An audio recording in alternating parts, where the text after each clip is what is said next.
obviously this is a summer book, more of a summer book, but it has 2 witches, so I'm going to read the blurb and then the first 3 pages.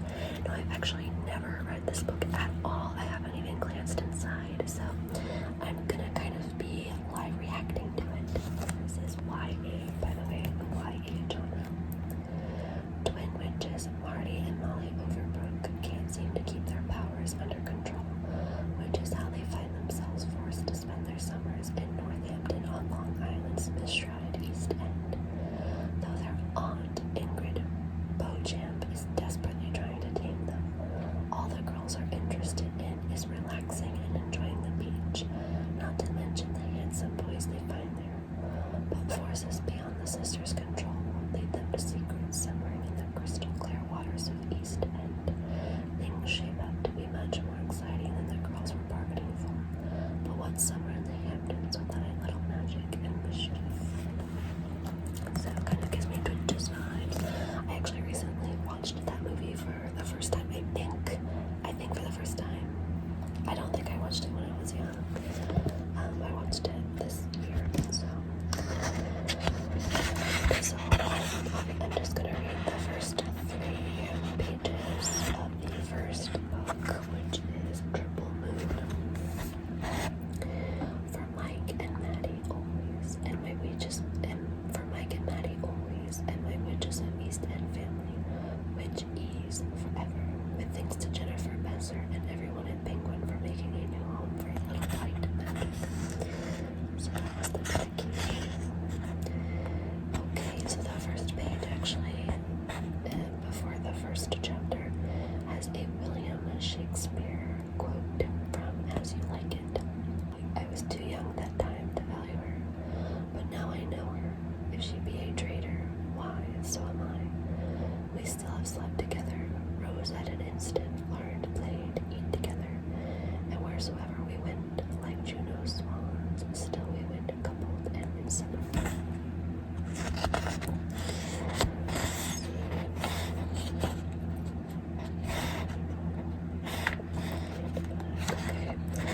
So the first page, okay, so it says fade black, like that, and then I have the little moon at the top, and then it's over here, it says part 1, hot fun in the summertime, and then chapter 1, thrift shop. So I will be reading this little, I guess it's like a prologue called Fade Black. So I will read the first 3 pages in that. Here we go. So, even by Manhattan private school standards, Brett Farley's party was unforgettable. It wasn't just the bottomless flow of top-shelf liquor or the mounds of gleaming caviar, the world-class sculpture collection and the spectacular views of the city from the Park Avenue penthouse, or the rumors of a hidden elevator down to a clandestine indoor lap pool of black marble. It wasn't the designer drugs, whoa, or the $1,000 stilettos. It wasn't all the fooling around in Guild's bathrooms in between silky Italian sheets. The night of Brett Farley's party was unforgettable because by the end of it, 2 of the guests were dead. Whoa, this is different than I thought it would be. The prime suspects behind this tragic turn of events, the Overbrook twins, Molly and Marty, had arrived at Brett's penthouse a little after 10, bewitchingly identical in their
gossiping and drinking from priceless crystal, and falling down wasted onto one another.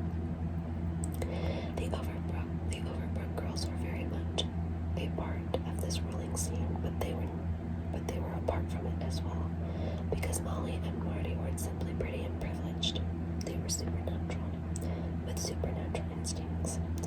The twins could tell that something was up that night, something more than just Upper East Side private school mischief, but they found themselves too spellbound to investigate. Was it in their drinks, or a deep corruption in the atmosphere? If you'd asked them at the party if they thought it would end in carnage, they would have laughed, but not wholeheartedly. They would have let out tinkling, nervous laughs that admitted suspicion. But suspicion of what? Of whom? The last thing Molly remembered, before blacking out, was the sound of Brett's sexy whisper in her ear. "This is all for you, Molly," he was saying. "Every flower petal, every flute, every ivory caviar spoon." Only she didn't want to believe him because she had just seen him with her twin, probably telling Marty the same thing. The last thing Marty recalled was the bronze underbelly of the giant spider. Brett was telling her it was called Mom-Man, her Maman, because the artist believed that spiders were protective and benevolent. "You're the only girl here who could possibly get the reference," he whispered. His arm rested on her shoulder. "You love spiders, don't you, Marty?" She managed to say, "Yeah, spiders are cool," and then her memory went blank. The next morning, the legendary Overbrook twins stared at each other across their kitchen table through raccoon eyes. Neither one had taken off their mascara. They were still in their rumpled party clothes. There's only one more page, but I only wanted to read 3.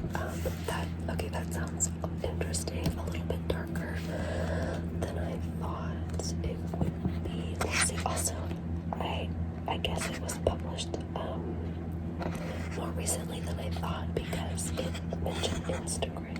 So 2015. Wow. I guess that's what I thought. I just didn't think. I guess that is when Instagram was kind of, the thing. I don't know. I guess now would be Snapchat.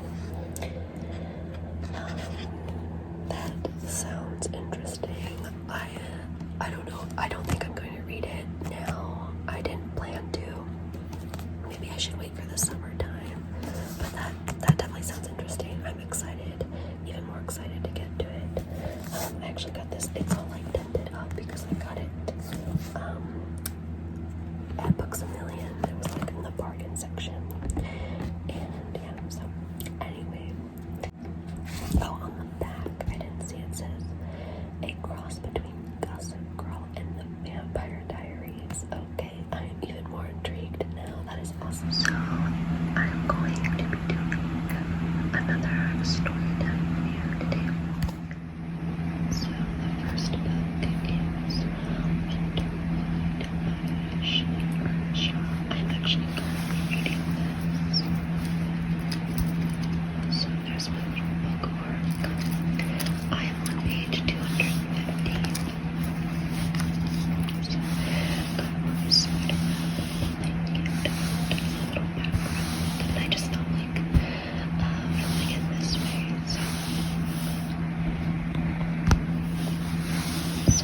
we shared a special connection with the woods, and it's this special connection that leads Nora to Oliver Huntsman, the same boy who disappeared from the camp for wayward boys weeks ago, and in the middle of the worst snowstorm in years. He should be dead, but here he is alive and left in the woods with no memory of the time he'd been missing. But Nora can feel an uneasy shift in the woods at Oliver's presence, and it's not too long after that Nora realizes she has no choice but to unearth the truth behind how the boy she has come to care so deeply about survived his time in the forest, and what led him there in the first place. What Nora doesn't know, though, is that Oliver has secrets of his own. Secrets he'll do anything to keep buried, because as it turns out, he wasn't the only one who went missing on that fateful night all those weeks ago. For as long as there have been fairy tales, we have been warned to fear what lies within the dark, dark woods. And in Winterwood, New York Times bestselling author Sheen Earnshaw shows us why.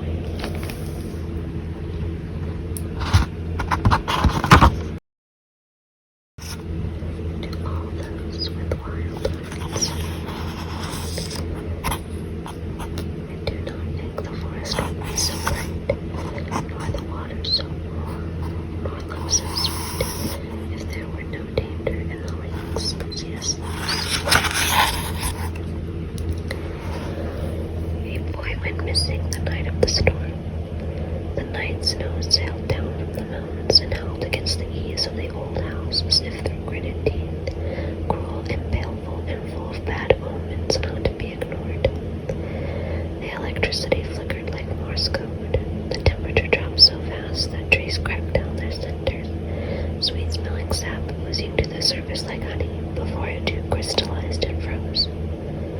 Snow spiraled down the chimney and gathered on the roof until it was so deep it buried the mailbox at the end of the driveway, until I could no longer see Jackjaw Lake beyond my bedroom window. Winter arrived in a single night. By morning, Barrel Creek Road, the only road down the mountain, was snowed in, blocked by an impassable wall of white. The few of us who lived this deep in the woods, and those who were housed at the Jackjaw camp for wayward boys on the far side of the lake, were trapped, stuck in the rugged heart of the wilderness. We just didn't know for how long, or that we wouldn't all make it out alive. Never waste a full moon, Nora, even in winter, my grandmother used to say. We'd wander up the Black River under a midnight sky, following the constellations above us like a map I could trace with my fingertips, imprints of stardust on my skin. She would hum a melody from deep within our belly, gliding sure-footed across the frozen river to the other side. Can you hear it? She'd ask. The moon is whispering your secrets. It knows your darkest thoughts. My grandmother was like that, strange and beautiful, with stories resting just behind her eyelids. Stories about moonlight and riddles and catastrophes, dreadful tales, but bright, cheery ones too. Walking beside her, I mirrored each step she took into the wilderness, and awed how swiftly she avoided stinging nettles and poison buckthorns, how her hands traced the bark of every tree we passed, knowing its age just by touch. She was a wonder. Her chin always tilted to the sky, yet we could glow in moonlight against her olive skin, a storm always moving along her edges. But tonight, I walk without her, chasing that same road, the same dark frozen river, hunting for lost things inside the cold, mournful forest. Tree limbs sag and drip overhead, and owl hoots from a nearby spruce. And Finn and I slog deeper into the mountains, his wolf tail slashing above him, nose to the air, tracking some unknown scent to the far side of the river bank. 2 weeks have passed since the storm blew over Jackjaw Lake. 2 weeks since the snow fell and blocked the only road out of the mountains. 2 weeks since the electricity popped and died. And 2 weeks since a boy from the camp across the lake went missing. A boy whose name I don't even know. A boy who ran away or got lost, or simply vanished like the low morning fog that rises up from the lake during autumn rainstorms.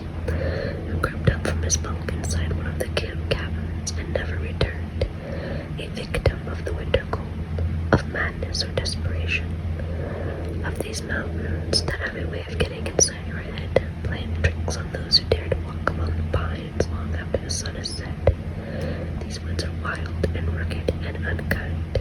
They cannot be trusted. Yet, this is where I walk, deep into the mountains, where no others dare to go. Because I am more darkness than grow, more winter shadows than August sunlight. We are the daughters of the wood, my grandmother would whisper.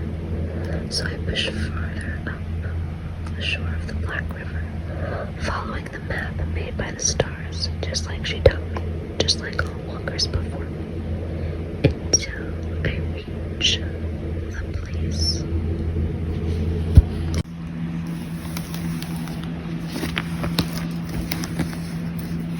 Okay, so that was the first 3 pages of Winterwood by Shiva and Shaw. So like I said, it is very winter-esque book, you know, but I'm enjoying it in autumn. So this book it's like a mystery, a murder mystery, so be aware of that. I don't usually read this genre, but I've been wanting to branch out more, and I have this year. I've read like a lot of genres that I don't normally read, but I picked this one up specifically because a friend of mine really loved the character in here, like adored her, and I can see why. I'm currently reading it. As you can see, I'm on like page chapter 10, page 1. Chapter 10 and page 117, so I'm a little bit into it. Like my friend said, it's not like a thriller. Like, it's just like a mystery. It's like it's a mystery, like a murder mystery.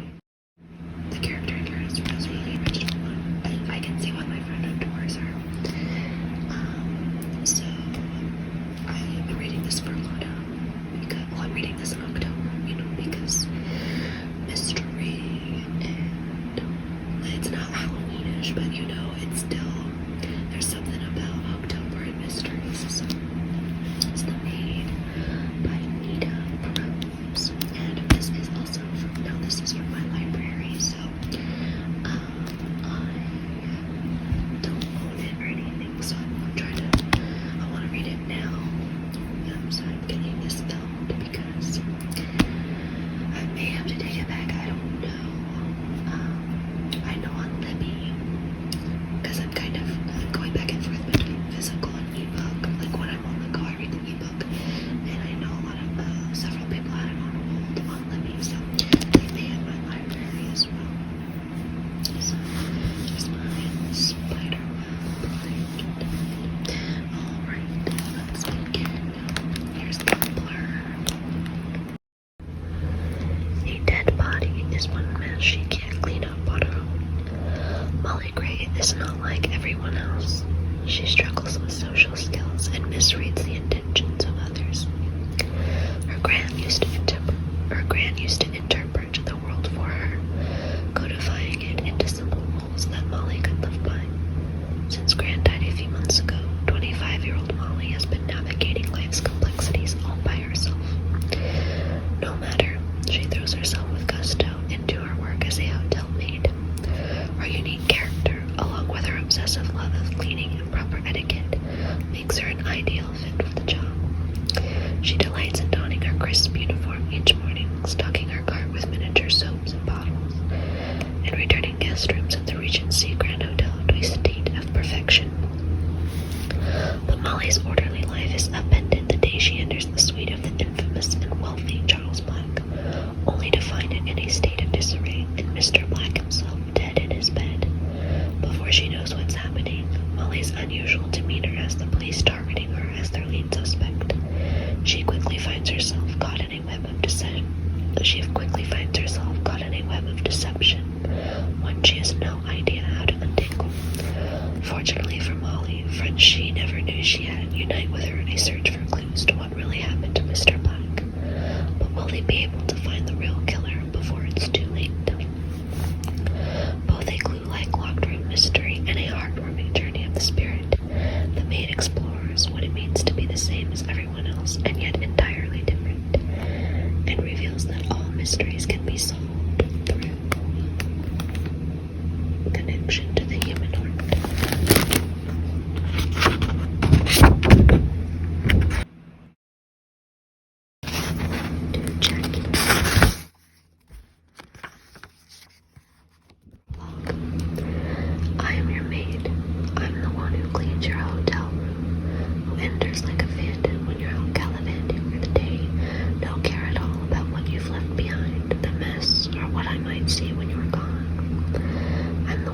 empties your trash, tossing out the receipts you don't want anyone to discover.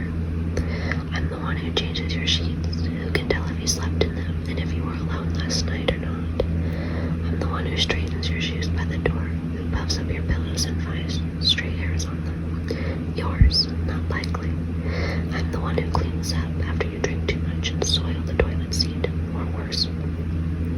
When I'm done with my work, I leave your room pristine. Your bed is made perfectly, with 4 plump pillows, as though no one had ever lain there. The dust and grime you left behind has been vacuumed into oblivion. Your polished mirror reflects your face of innocence back at you. It's as though you were never here. It's as though all of your film, all of your lies and deceits have been erased. I am your maid. I know so much about you, but when it comes down to it, what is it that you know about me? Monday.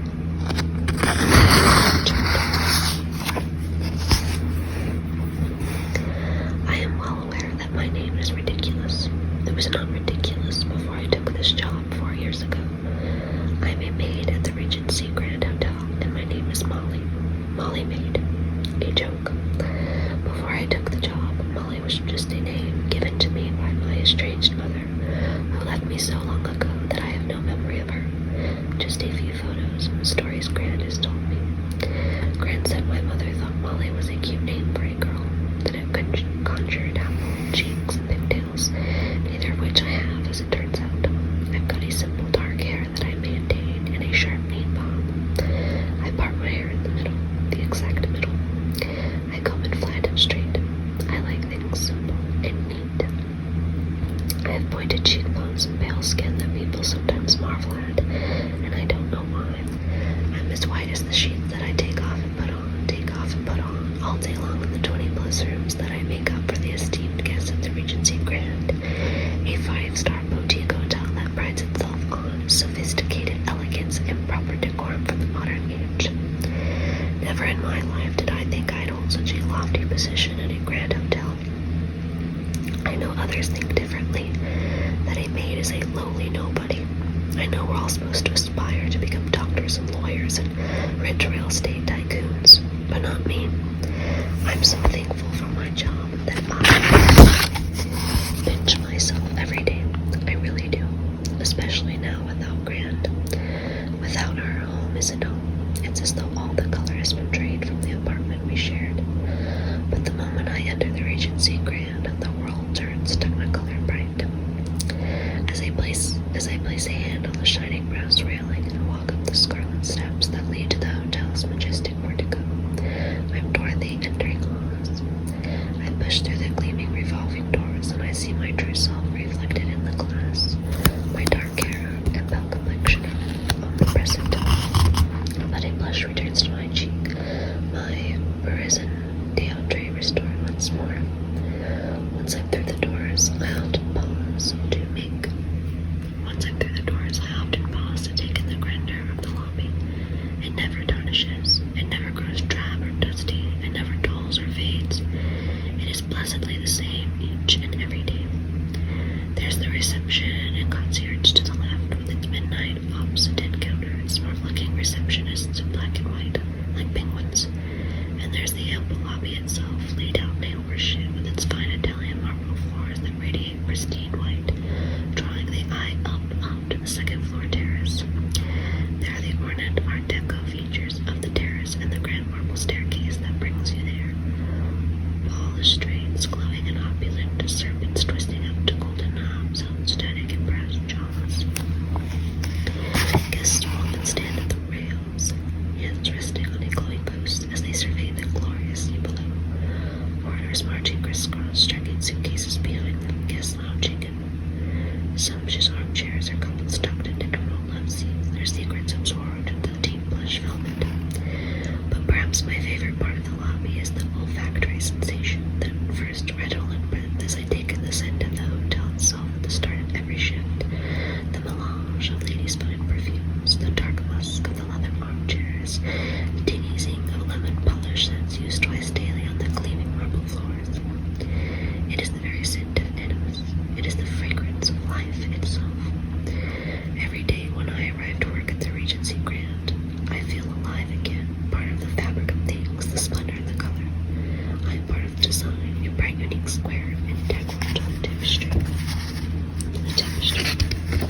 cliche, but the blinding white starched dress shirt and the slim fit black pencil skirt made from stretchy fabric for easy bending. I am home. Once I'm dressed for my work day, I feel more confident, like I know just what to say and do. At least, most of the time, the first 3 pages of the read, so we didn't get into it. You definitely have to read on a few pages. It's not been like super intense, but like there were definitely some scenes that are, yeah, a little alarming because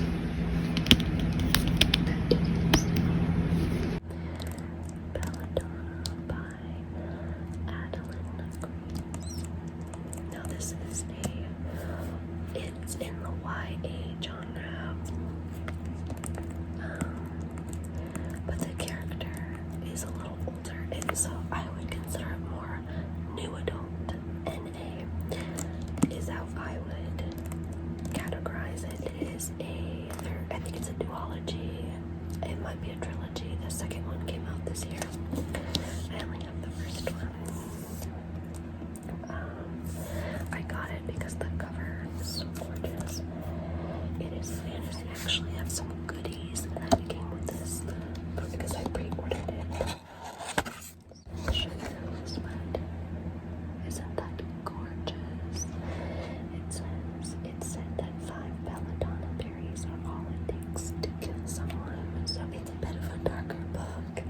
When I say it deals with death, it deals with death. Like,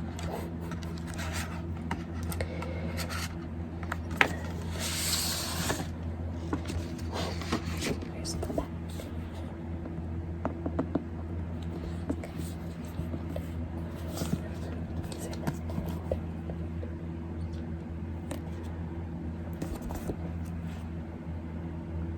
Isn't it gorgeous?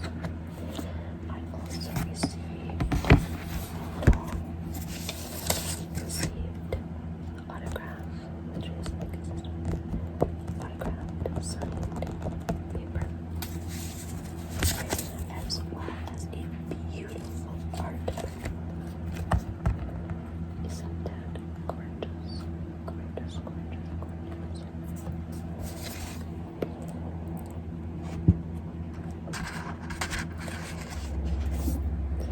There's a house in the woods with an Earthian table and a never-ending charcuterie board. This story is for those I've sat with at that table who make writing feel like magic. So that's the dedication. So it does have a prologue, and then I'll read. Oh, it's a long prologue. So I'll just read the first 3 pages of the prologue.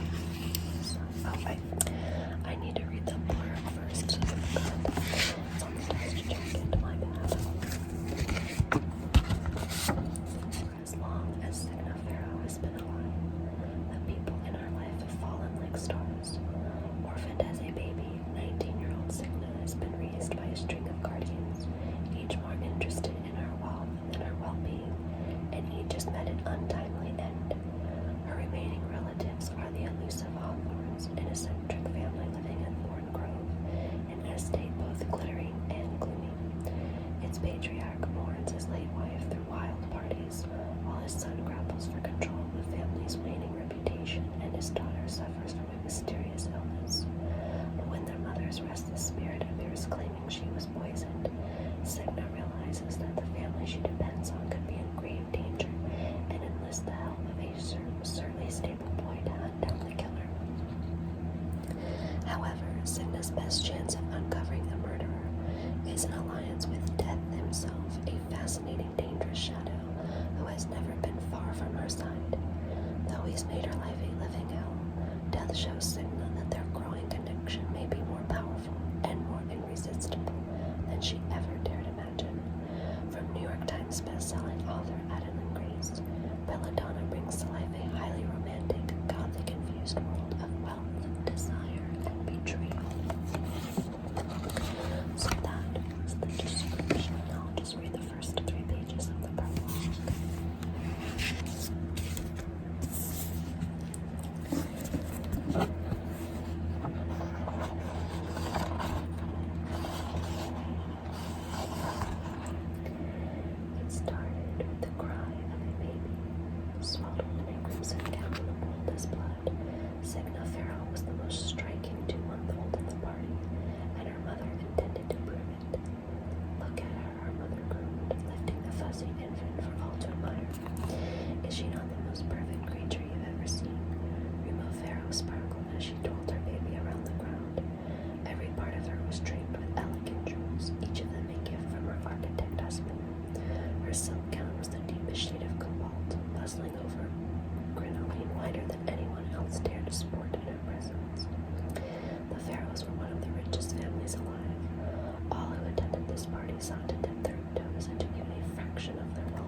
plastered their faces with the grins they knew Rima hungered for and cooed at the child she held with such affection. She's beautiful, said a woman who watched Rima rather than the baby as she fanned her sticky skin in protest of the summer's heat. Perfect, said another, purposely overlooking Sigma's crooked little nose and wrinkled neck. She'll be like her mother, I'm sure, feasting on the hearts of unsuspecting suitors in no time. This was spoken by a man who ignored how deeply Sigma's eyes unsettled him. One a winter blue, the other melted gold, both too mindful for a newborn. Signa never stopped crying. She was flushed with fuss, and her skin was clammy. All who saw her felt this typical. Summers in Fior were a hot, wet blanket. Whether indoors or out, bodies glistened from sweat that coated skin like a veil.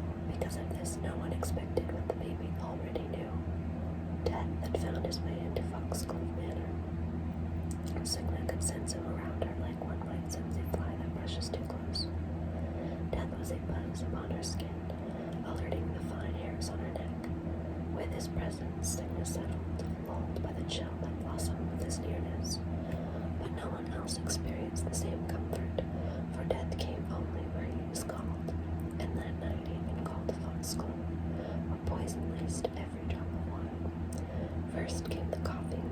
Fits of it overtook the party, and guests would cough into their pretty white gloves and pardon themselves, thinking the cause was something they ate. Rima was one of the first to show signs. Cold sweat prickled her temples, and she passed her baby to a nearby servant girl as her breaths thinned. Excuse me, she said, a hand to her throat, fingers pressing into the sweat that rolled into the crevices of her collarbones. She coughed again, and when she drew her hands away from her lips, blood the color of her baby's dress stained her satin gloves. Death stood before her then, and the infant watched as he laid his hand upon Rima's shoulder. With a final inhale, her corpse fell to the floor. Death didn't stop with Rima. He swept through the grand estate, collecting the morsels whose faces purpled as their chests seized with uncooperative breaths. He tore through dancers and musicians, stealing their breath with a single icy touch. Some tried to make it to the door, thinking there must be something in the air, that if they could get into the gardens, they'd be spared. One by one they fell like stars, only the lucky few who had not yet tasted the wine, able to make their escape. The servant girl barely managed to get Signa into the nursery before she, too, fell, lips bleeding rubies as death slowed her heart and cast her body to the floor. Even as an infant, Signa was unfazed by the stench of death. Rather than stir from the panic around her, the baby focused instead on what no one else could see. The bluish glow of transient spirits who filled the estate as death plucked them from their bodies. Someone peacefully taking the hands of their partner as they awaited an escort into the afterlife. Others tried to claw their way back into their bodies or to flee from a reaper who did not give chase. In the midst of it all, a dead and glowing Rima stood silently in Sigma's room, watching with a deep frown and vacant eyes as death crossed the threshold. His footsteps made no sound as he approached the baby, his shape nothing more than ever moving in shadows. So, I'll stop there. There was just only one more page, but I only wanted to read 3 pages total of each book. So there's that. It's a little dark, obviously, but it is a perfect book for, well, you know, if you're looking for something spooky, if you're into that, you know, for the October or Halloween season, but for autumn in general, it's a good autumn book because it's like set in autumn and stuff. I did read it last year, and I will say it wasn't like an absolute favorite, but it was really nice to read for autumn. Like it just was perfect for the season. So the next book that I'm going to include in this video is The Sad Ghost Club by Liza Meddings.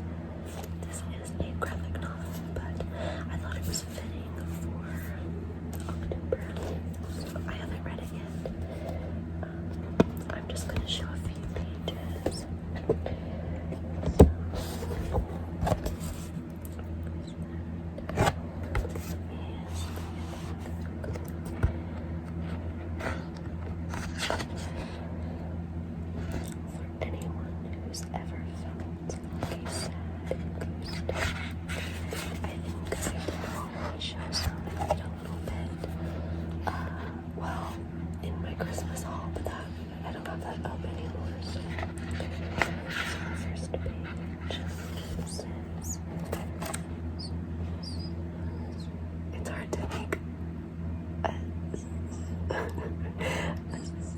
sound and whispering.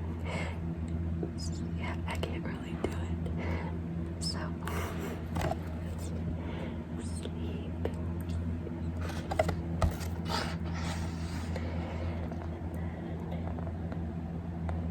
The next pages just show the night sky turning into morning, I think.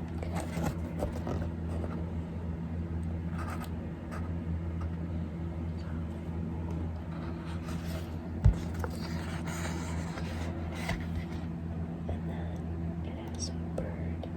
It says caw, a bird calling in the morning. And then the ghost wakes up and says, oh. And then the bird crows again, and the ghost says, yeah, I heard you the first time.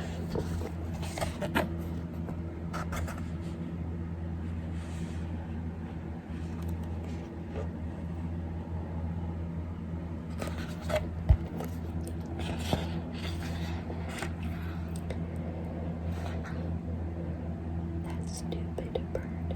Oh, I'm so tired. How is it morning already? Sigh. Did I even sleep? Doesn't feel like it. Or maybe this is a dream and I'm still sleeping. I wish I was. Maybe if I stay under here, I'll fall asleep again.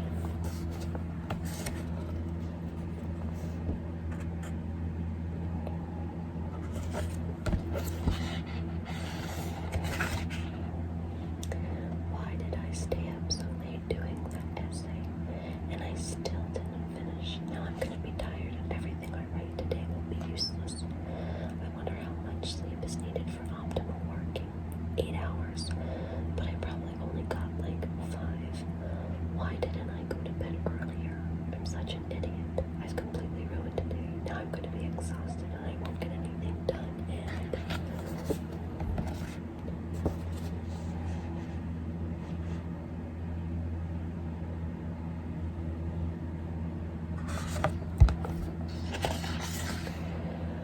I'll fail and everyone will laugh. My essay will be rubbish and then I'll fail and maybe get kicked out of school and never get a job and never get good grades or make any money and I'll jail and have to live with my parents forever. I'll be stuck here.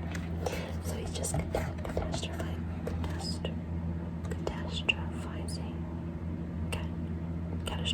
I don't know. He's overthinking.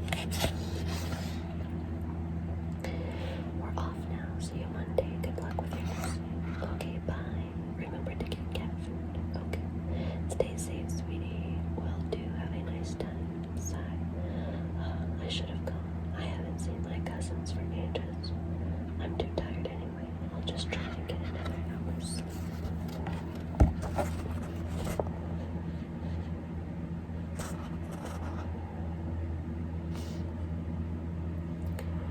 I think I'll just stop there.